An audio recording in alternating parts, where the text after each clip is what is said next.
Next, uranium 92-238 નો પારંપરિક ક્ષય થઈને લેડ 82-206 અંતિમ નિપજ મળતી હોય તો કેટલા આલ્ફા અને બીટા કણોનું ઉત્સર્જન થયું હશે?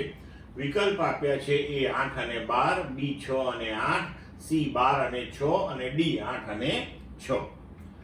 હવે જુઓ, યુરેનિયમ 92-238 એમાંથી આપણને Pb 82-206 મળ્યું, બરોબર છે?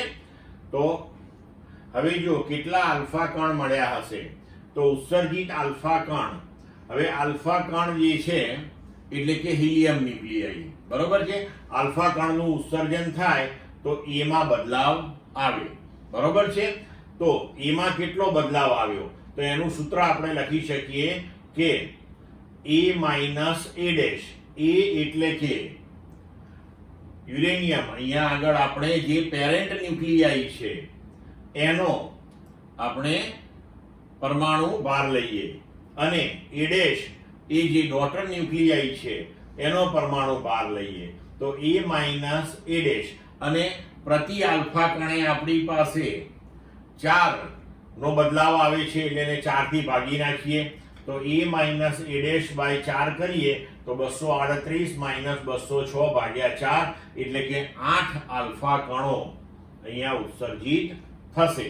હવે બીટા કણો માટેનું સૂત્ર છે કે ઉત્સર્જિત બીટા કણ તો આલ્ફા કણો જેટલા ઉત્સર્જિત થયા છે તો એક આલ્ફા કણ દીઠ ઝેડમાં 2 નો ફેર પડે તો 2 ગુણ્યા આલ્ફા, આટલા કણની જે સંખ્યા થઈ એમાંથી ઝેડ માઇનસ ઝેડ ડેશ આપણે બાદ કરીએ. ઝેડ જે છે એ પેરેન્ટ ન્યુક્લિયાઈનો પરમાણુ ક્રમાંક અને ઝેડ ડેશ એ ડોટર ન્યુક્લિયાઈનો પરમાણુ ક્રમાંક.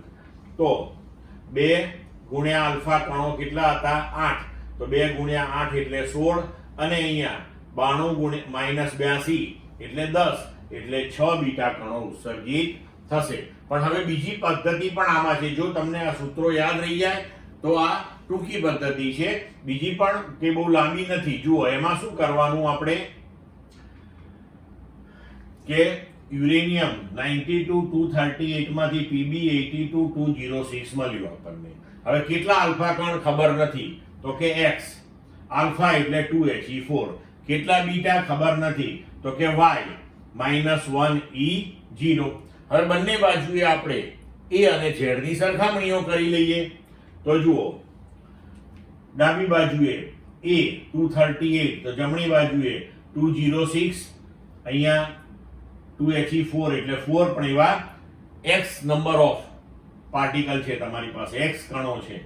તો બરોબર, આપણે અહીંયા આગળ લખ્યું કે 206 વત્તા 4x વત્તા અહીંયા A0 છે તો એ 0 થઈ ગયું.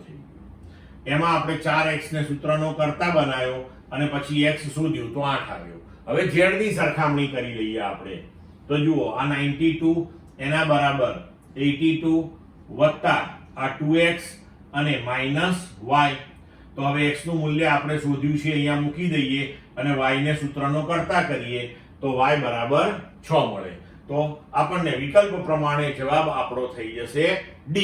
પડી સમજ મિત્રો?